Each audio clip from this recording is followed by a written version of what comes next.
بسم الله الرحمن الرحيم.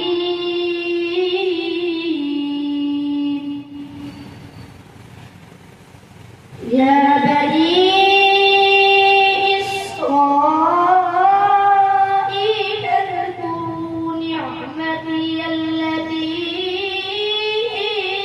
أنعمت عليكم وأوفوا بعهدي أوف بعهدكم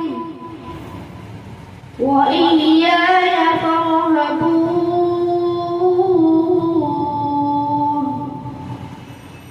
وآمنوا بما أنزلت مصدقا لما معكم ولا تكونوا أول كافر به ولا تشتروا بآياتي ثمنا قليلا وإياي فاتقون.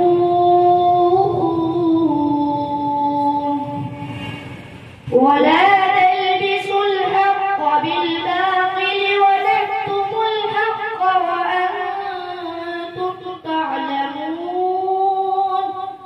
وأقيموا الصلاة وآتوا الزكاة واركعوا مع الراكعين.